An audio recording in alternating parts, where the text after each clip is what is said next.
Hello once again, gamers. Kruznik X back with more Final Fantasy XIV goodness. In our last episode, we completed the main storyline for patch 4.3.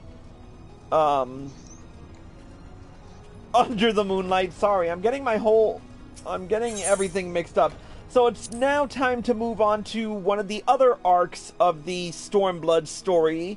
And that is the Return to Ivalice arc. Now, when we last left off in Return to Ivalice, as I pronounce it, Ivalice, who cares how it's pronounced these days? We met with one Alma Bas Lexentel, who was searching for her father, a very renowned playwright, who also happens to be a friend of Sid for some reason. Who isn't a friend of Sid's? Yeah, I know, right? But she was searching for her father, who had disappeared in Ivalice, of all places. Most specifically, the royal city of Rabanastre. We found him, but there are a lot more questions than answers at this point. And so we're hoping that this next part of the Return to Ivalice storyline will answer a few of those questions. You're probably wondering, why did I get off the frickin' shuttle? Well, that's because the quest line is right here. Because this is the woman who started this whole bullshit with us. Nina Murila. Ugh. That just does not roll off the tongue at all. Anyway, let's talk to her and continue with the next line in the quest. Uninvited. Chris! Where in the world have you been? Did you not receive Alma's summons? Principal Lexentel's research into the Orosite may finally have borne fruit. We must hurry to the Prima Vista before they embark on some grand and perilous adventure without us.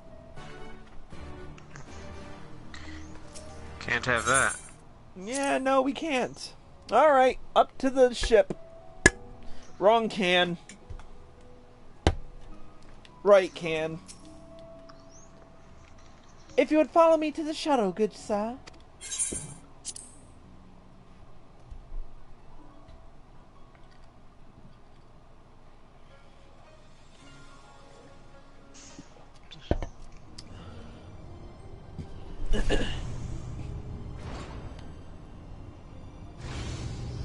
Miss me, assholes!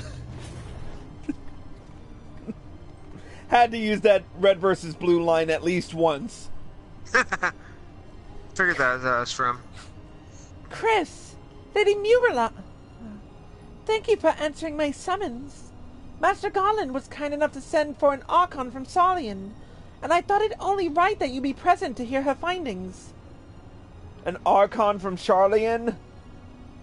Why do I have the feeling I know who it is? To be frank, summoning Mikoto was more Y'shtola's idea. I simply came along to see what light she could shed on this mystery. Wait, Mikoto? I do not know her. I am Mikoto of House Jinba, a Doman, though my years in Charlian have made me a stranger here. You must be Chris Valentine, fabled liberator of men, slayer of false gods, warrior of light. I thought you'd be taller. Are you serious? If you're already taller, you could not get into rooms. If I were tall... Dude, I'm as tall as can be as an Aura. The only way I could be any taller is if I were a Rogadine. I don't think the world's ready for a taller you. God damn it!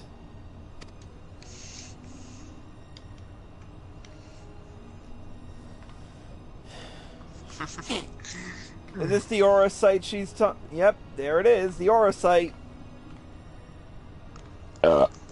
Excuse me. Let us speak of the crystal.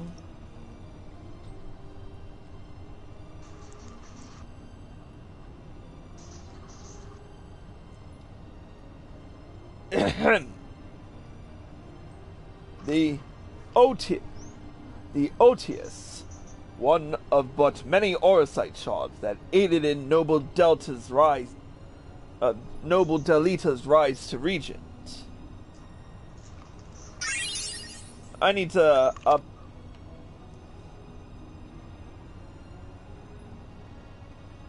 You need to what?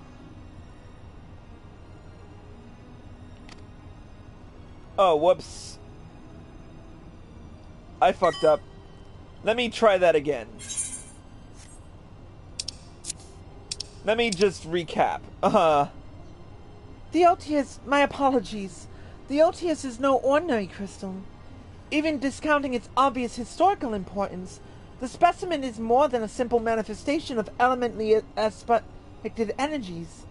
It is rather an ethereal lodestone whose facilitation both the absorption and transmission of distinct frequency NRR-type harmonic vibrations has been observed to promote ethereal amplification.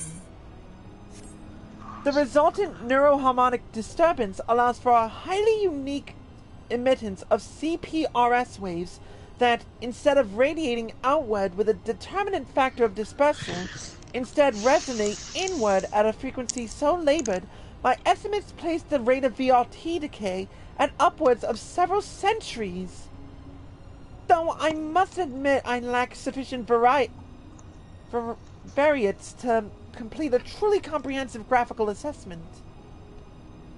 Did anybody get what the fuck she was talking about? Science babble. Put that in some fucking English! While that explanation may elicit admiring nods from your professors at the academy, it will only earn you only blank looks here. Take a deep breath and try again. This time in a language of those of us without the echo might comprehend. Hey, I still didn't comprehend it, and I have the echo. My apologies. I merely thought... Apologies will see us no nearer to an answer. A simpler explanation will. Sick burn. Simpler. Right. Ether is not only the building block of all things material, but those immaterial as well. Thoughts, memories, feelings, and one's very will are all understood to be ethereal phenomena, and can be measured as such. Unlike most crystals, which can only emit elemental energies, aurosite is turned not only to absorb ether, but ether specific to the immaterial. That ether is then stored and multiplied within its crystalline confines until external stimuli precipitate release. Huh? Try again. Under appropriate conditions, a strong will or desire can become imprinted upon the aurosite and stored until in fomentation, at which time the desire becomes manifest.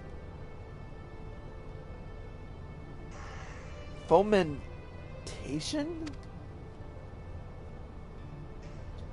What my studious young friend is trying to say is that the Otius takes one's deepest fantasies and makes them reality. Ah, yes, that is simpler. You may choose to think of it as a process akin to that of summoning a primal. There being one marked difference. Primal summoning requires a supplemental energy source, such as a horde of elementally charged crystals. Orosite, on the other hand, has the capacity to serve as its own source of power.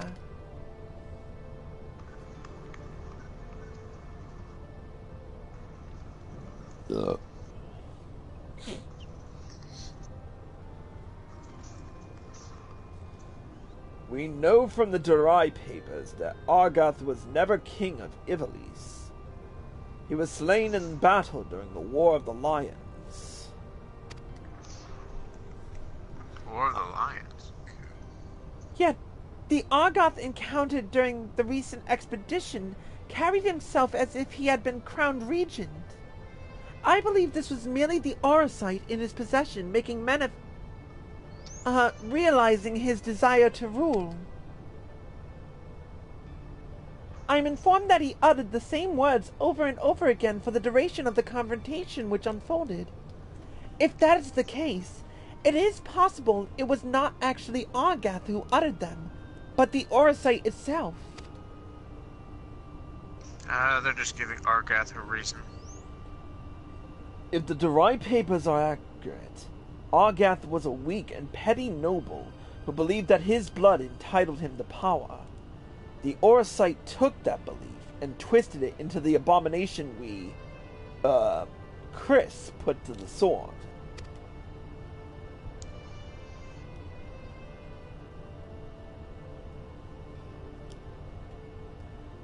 Then you're saying the crystals could prove a threat? The Orosite, Alma, and not necessarily. Ramza seemed to fare well enough. There is no record of the young regent being manipulated by the artifacts he gathered. I so want his outfit.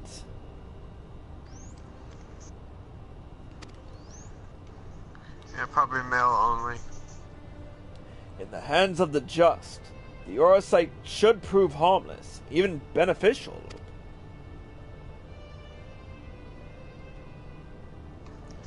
To paraphrase, it is not the weapon that kills, but the one who wields it. Now, where have I heard that before? Oh, yes.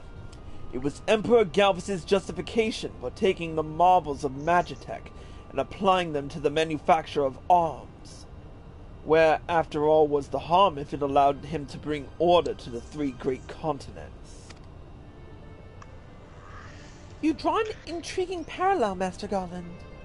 The properties of these crystals are so singular, I do begin to wonder if they, like Magitek, are products of science and not nature. That they were created by someone to... But who? What manner of person would even be capable of such a feat?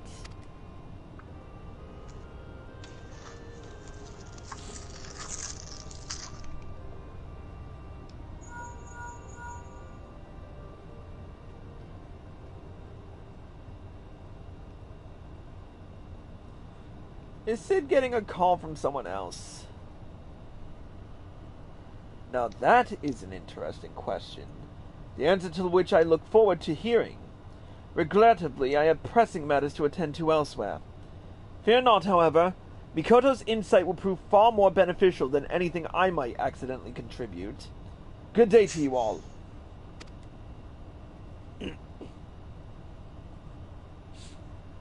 Something sells to me Sid knows more than he's letting on.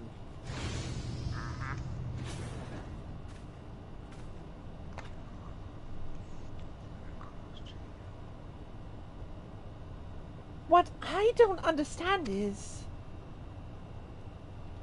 If the Duma was imprinted with Argath's deepest desires, then whose desires are rattling about inside the Otius?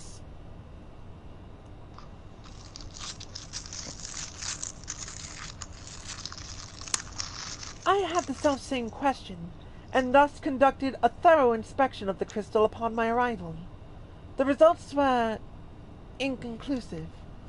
Traces of ethereal activity were present, but to all intents and purposes the vessel was empty. Empty? But what of the voices I heard? voices. I heard nothing of the sort. The only voices you heard, Alma, were in your stubborn head. Ramza, why won't you? Shall we speak of voices, then? What of yours, Alma, our resident voice of dissent? You have done naught but question the wisdom of our research from the very moment we left Garlabald. Would you put your petty worries above our family's calling? No, I would never. You would never? Then why invoke a gossip monger, a goody two-shoes, and this flying mole? Wait, flying mole? Oh god, no. Please tell me you can see that. It's a fucking Moogle. Mm-hmm.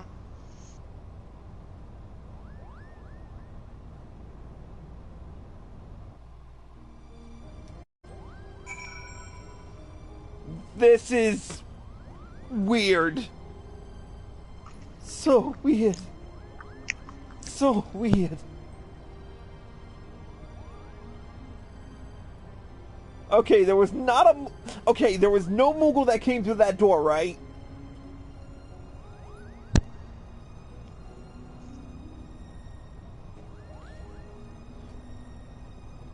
I'm asking you, Chris. Oh, yeah, there's a Moogle. The question is how it came in. I don't know. Ask Batman. He tends to do that kind of thing. Batman? Why not? Let's just talk to the Moogle. I could quote Lisa Lawless from Simpsons. If you have to ask these questions, a wizard did it. Yeah.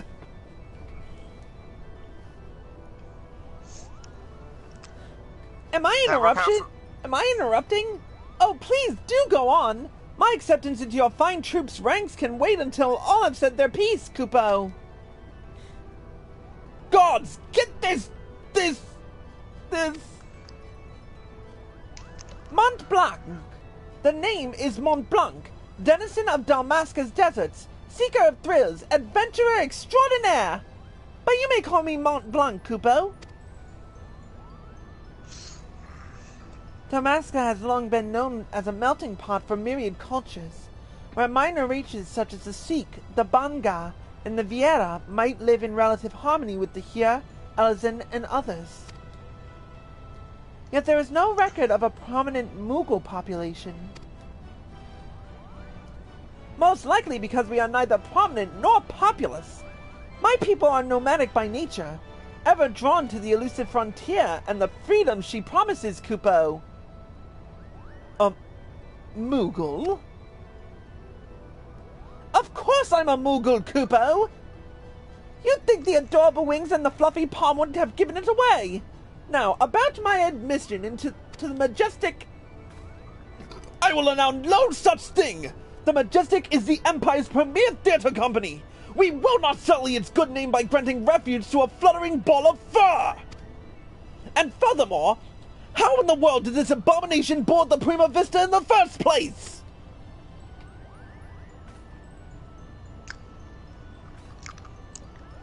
Oh, you made a Moogle cry.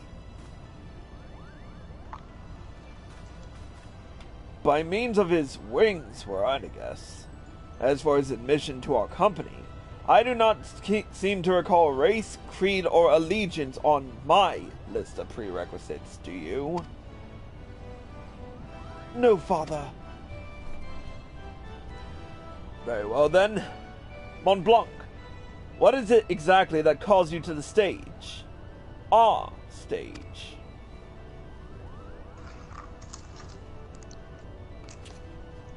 What else? The Zodiac Brave story, Kupo! Never before have I witnessed something so amazing, so moving! Sitting, well, technically hovering there in the audience as the story unfolded around me, I knew I was witnessing something special, Something positively transcendental, Kupo. It was then that I realized that I either had to be a part of it or go to my grave a bitter and broken Moogle.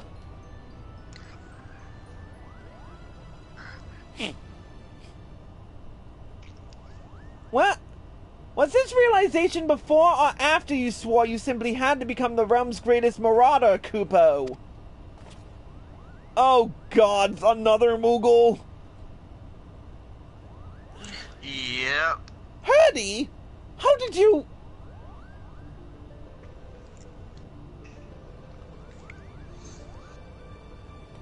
Perhaps you'd have more success at running away if you didn't reveal your grand designs to every other fool you happen to meet, Kupo. Was it not but 2 nights ago you took up the axe, Kupo? Now here you are professing your passion for the stage before carving even a simple notch in your haft. Do you not remember, to he who churns the butter goes the sweetest bread? But how is one to savor said buttered bread if his head is in the belly of a fearsome beast? You accuse me of giving up when I merely came to the realization that continuing would end in failure. Only through a change of course could I reach my final destination, Kupo. And that destination is what? Mama? Are you sure it is not geomancer? Arithmetician? Templar? Do not bother answering, Kupo. We all know you'll be singing a different tune come cock crow. That is where you are mistaken, Herdy. I was destined to be a thespian. I can feel it in my fur. The role of Delita was made for me! Made for me, Kupo! Kupo, enough! The actors in our company trained at the Empire's finest institutes. They represent the pinnacle of the profession not only in Garlemald, but across the entire world. A vagrant bat-mole like you could never hope to share the stage with such artists, let alone play the part of a hero like Delita. You yourself admitted you were too craven to face a solitary beast. How do you imagine you would fare against a pack of theater critics?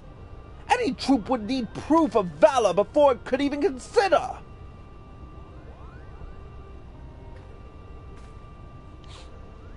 Craven! Call me a cheat and call me a cur, but do not, sir, call me Craven! I accept your challenge. Slay but one foul beast by mine own hand, and the Majestic Theater Company will accept me into its ranks, Kupo! Wait, I issue no such... You are all here witnesses, Kupo!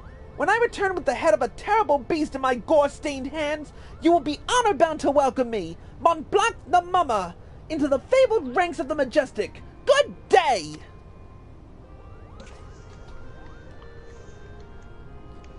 Wonderful. What do we do now? What do we do? We do nothing. If that Batmole wishes to throw himself on the horns of a stampeding Zoe, I will not stand in his way. I believe the proper term of derogation is molebat, and I should warn you, Moguls do not take kindly to those who use it. Why must you always put yourself above others, brother?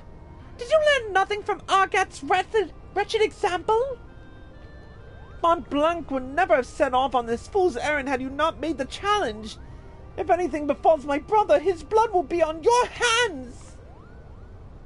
Chris, you're the only one among us capable of locating Mont Blanc and preventing disaster. On behalf of my brother, I beg your assistance. So now I gotta save a Moogle. Great. Yes, I'll go join you. Alright, let's speak with Herdy. My brother can be rather simple-minded when it comes to such matters. Thinking to impress the warrior of light and his companions, Mont Blanc would likely choose the scene of your recent exploits to prove his worth. Meaning Rabanasta, if I'm not mistaken. pardon my language, but Ramza really is an incurable little prick. Heck, is he not? Thank you. How dare he speak to his sister and the Moogle in that manner? I couldn't decide which was worse, the things he said, or the way the principal sat back and let him say them. But I suppose it is none of our concern. For now, let us concentrate on the task at hand, finding that Moogle before he does something we'll all regret. What say we start nearby? Pier 2, perhaps?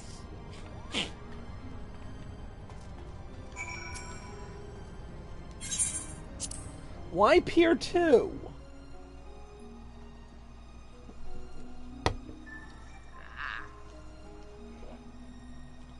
Did you just reset your PS4?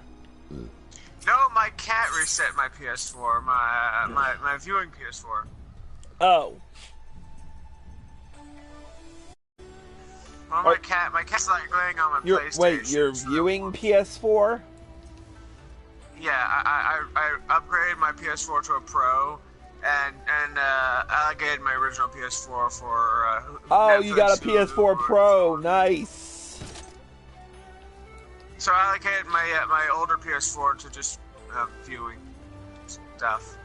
Or if a friend comes over, one of my friends who actually plays Final Fantasy XIV comes over and wants to play. Oh, so I can speak to either Lena or Hurdy. Let's do Lena. Yeah.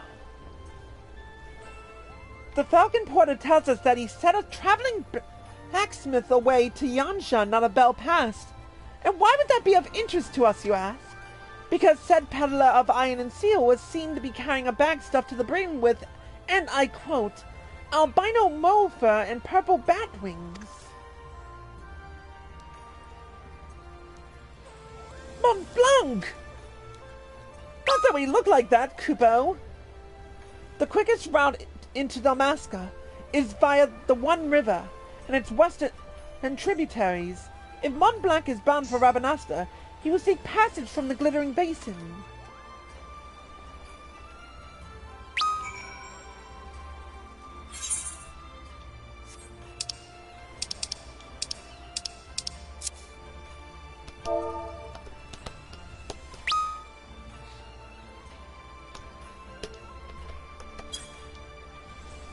The Glittering Basin, huh? That is Yansha. You know what? We'll go to the Doman Enclave beforehand.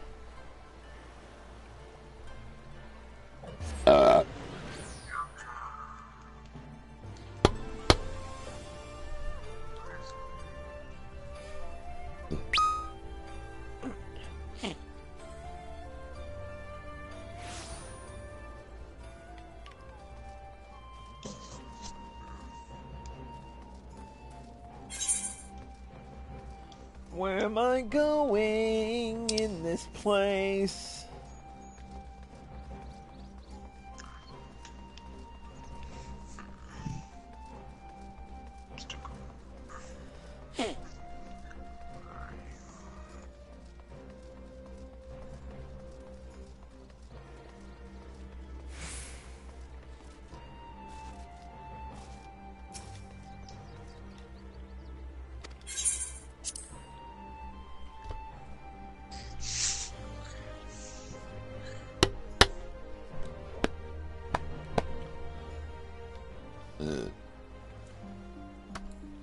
Oh, it's right near here. What a coinkadink. And now we have a huge ass area of... Oh, hello. Where are you? So I can join you this year. Current coordinates 13.1.32.6.0.1. Because I had a bit of a hassle dealing with this particular. Go to the Doman Enclave and go from there. I'm already in Yangshi. To jump on one of my mounts and fly over. I mean, just in fact, it'd be faster. Whoa! Because I'm almost there. I'm looking at the Paladin's weapon right now. P-Wing replica.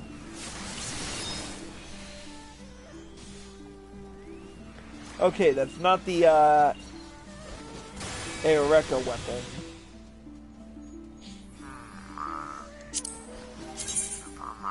I just want to try that.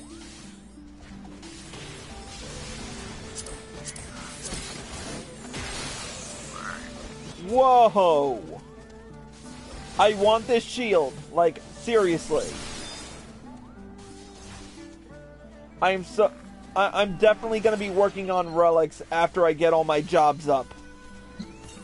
And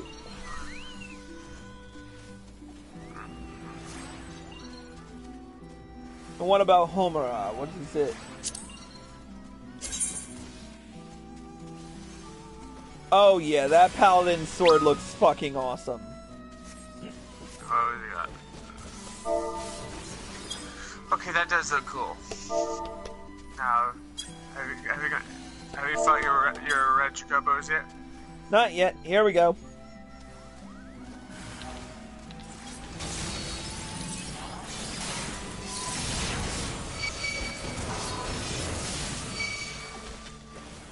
Just be careful though, so you use Choco Meteor.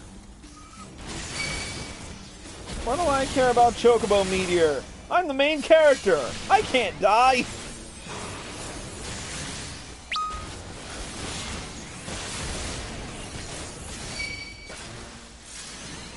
You're a tank, so Oh shit! Okay, those are no joke. Okay. Ow. Okay, I see your point. I see your point.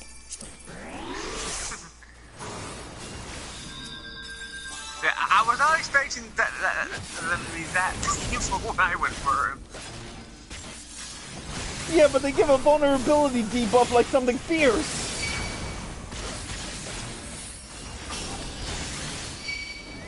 Nope, not getting me this. What? How the fuck did that hit me? The same thing happened to me. Stop it! You piss! Ah, what would the captain say in this situation? Chris, if you find yourself getting punched and hit repeatedly by Chocobo Meteors, always remember to... God, he cut off the captain! Not Red versus Blue. No, that one was Dragon Ball Z abridged. Oh yeah, that's right. But it could be neither or, really. Mont Blanc, what were you thinking? Have you any idea what you put your brother through? He's been worried sick. Both Hardy and Ramsa were like eight all along. I'm a failure. A flop. A flailing, flop-epping, foppus failure, Kupo. How could I play the part of a hero if I cannot even ruffle the feathers of a single measly bird? The audience would see right through me like the spineless jellyfish I am. Now wait, Mont Blanc. Not everyone can be a hero. Not even most heroes. Yes, the bards sing of the man who deals the final blow, but what of his cadre of loyal companions? Do you think the leader united Ivalice on his own? Do you think Chris here was alone when he liberated Alamico? Not all wars are won on the front lines.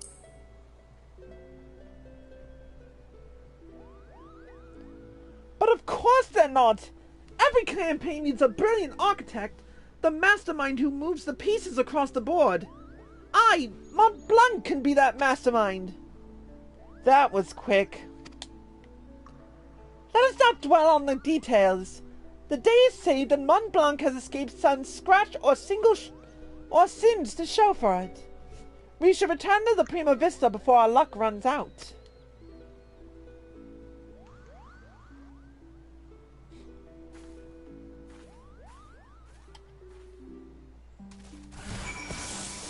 Nope, nope, nope. Get the fuck away from me. I never want to face you fuckers again.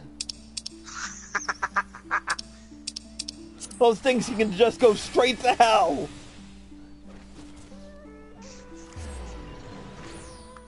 Swear to God, if I ever see another fucking... If I ever see another fucking red chocobo, I'm gonna fucking lose it.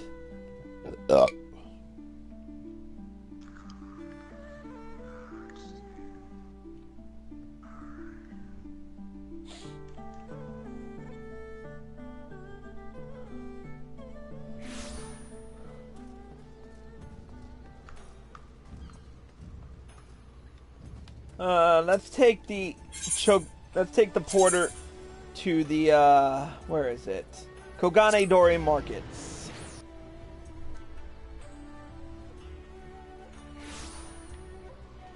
And now we go south. Hey, Wandering Minstrel! Long time no see. I'll be back for you later. Even though I probably... It's just getting the new EX. Yeah, I know. Which I will not be touching with a 5-foot pole until it can be undersized. That's the truth. I still have to do freaking Thor. I still have to do, hold on. Will I be put right into the cutscene, or am I going to be able to look at my duty list for a second? I'm thrown right into the cutscene. I will talk about it later. Go.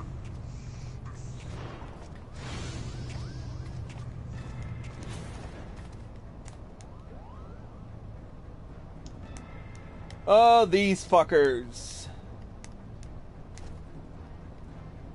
Please! This ship is a place of peace!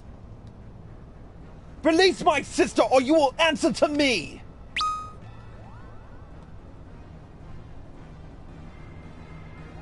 When the cat's away... Put that damnable thing down, Ramza. You're not helping matters. Ramza helping matters? We have no quarrel with you and yours, or yours. We only seek an aid in finding our leader, Bagamnan. You seek our help? You who threatened to kill my father? Who stole his work and made fools of us all? Never! Silence, Ramza. They have armor. We will hear what they have to say.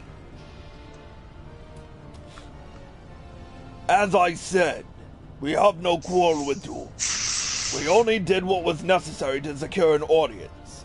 We surrender our weapons and offer your journal as an act of good faith.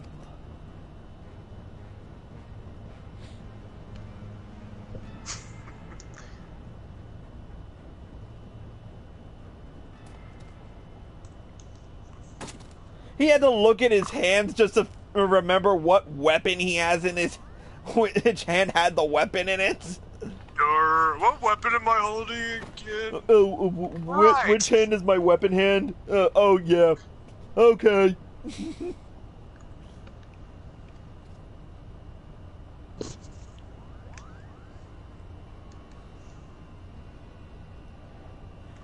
is all rather a lot to digest, but your claims do coincide with what we have learned about the Aura site.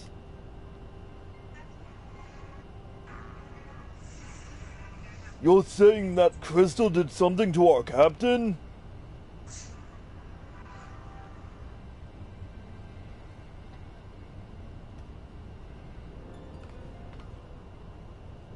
After being emptied of Argath's will, the Duma sought that of another to sate its appetite for ether.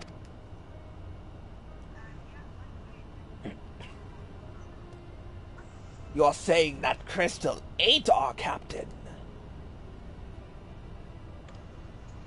No, not his body, no. Only his soul. His soul? Yes. Tell me, what in your opinion was your leader's deepest desire? Was it that he longed for above all else in the world? What was it that he desired, that he longed for above all else in the world?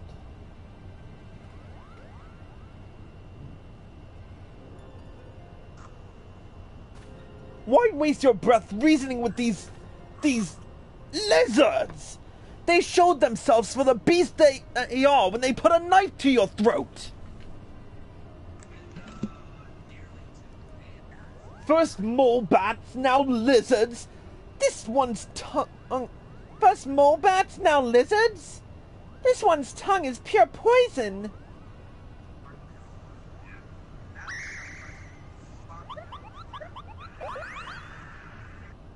Oh yeah, sure, hide behind me, you fucking furry bastard.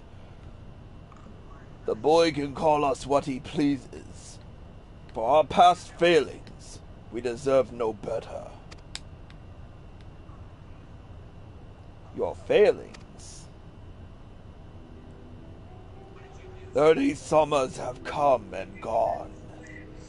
Not a night goes by that I do not wake and swear at the memory.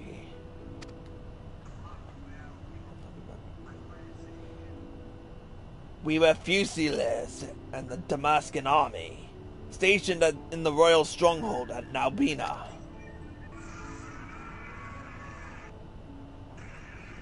Naubina Fortress was reputed to be impenetrable. Its fall to the 4th Legion proved a turning point in the Imperial campaign, dealing a crushing blow to Damascus morale, ultimately marking the beginning of the kingdom's end.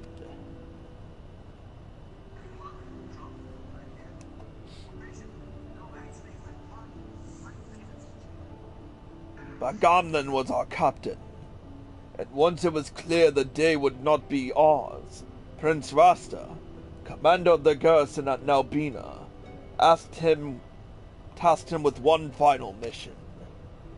Our unit was to escort His Highness's twin sister, the Princess Ashelia, away from the fortress and thence to safety.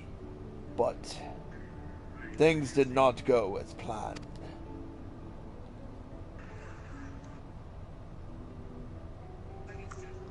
I still remember the words she uttered as she lay dying in the captain's arms, but a stone's throw from where the Garam Scythe army, the Garam Scythe waterway, drains into the sea. Even as the fog of death descended upon her, she smiled and told us, the very people who had failed her, to survive. For as long as even a single Damascus stood, our nation would never truly perish.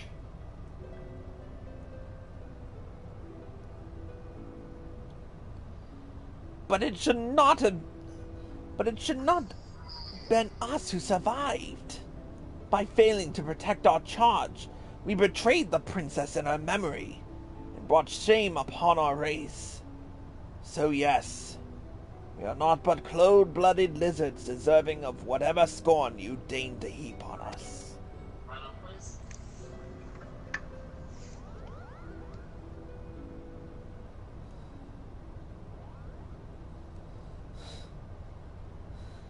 Oh, I think someone heard my chat, and I think I left it on private again. I think I left it on public again by mistake. Yeah, sorry about that. In the middle of a live stream with Final Fantasy XIV. Hey Jaden, how's it going?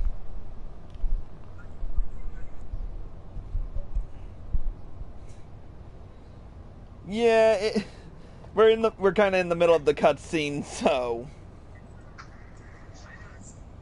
it's all good. It's all good. You can stay with us if you want. Feel free. It's twitch.tv/ my username on PSN. Alright, no problem. Continuing with the live stream, but first, let's make a little note to change this to private.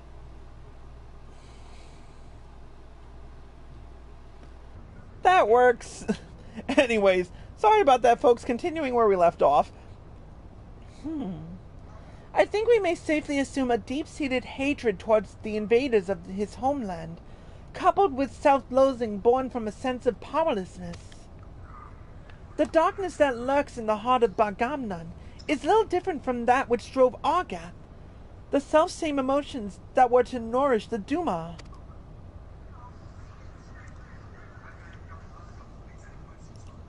Stop speaking in riddles, Charlian.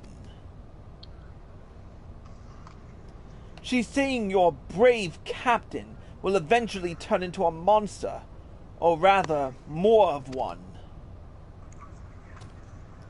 Golly, it lies! What they say is true. If If we do not find Bagamnan in the Duma soon, none of us are safe, present company included. Do you have any idea where he might have gone? Any at all?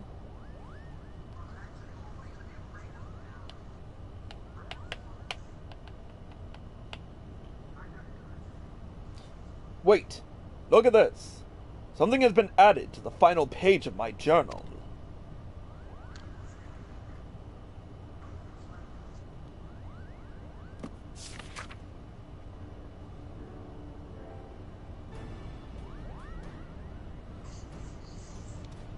Then the captain must have put it there. Only he had access to it. Until we found it in the pack he left behind, that is. This is Dalmascan. Indeed. Indeed it is. It says Ridorana. The lighthouse? Why would he write that? And in the old man's journal, no less.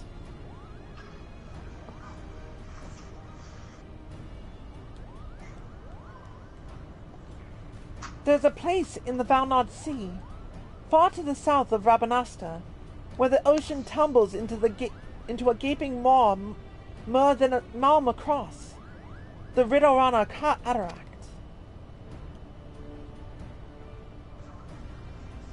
Legend would have us believe that it is the entrance to the hell of water. Many a scholar seeking to prove otherwise has descended into the chasm, some even by airship, but not a one has returned. Hell of water indeed.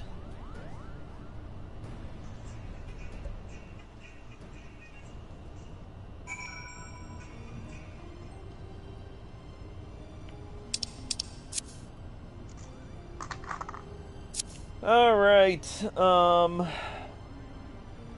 let's talk to Genomus. I must admit to knowing little of Ridorana, save that which Lady Mikoto shared with us. Before we expend valuable time and resources traveling to so remote a place, I must review my notes and see if there is any mention of the Abyss.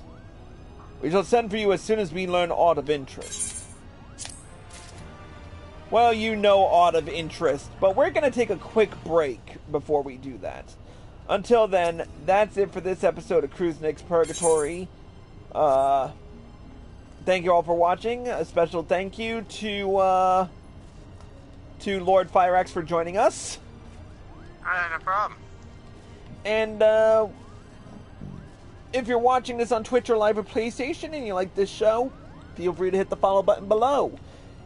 And be sure to turn on notifications so you're informed of all of my live streams. If you're watching this on YouTube and you like this video, feel free to hit the like button below and leave a comment. Subscribe to my channel by clicking here. Click here to watch more by me. Click here to watch the next episode, and click here to watch the previous one. Until next time, Cruisic X signing out.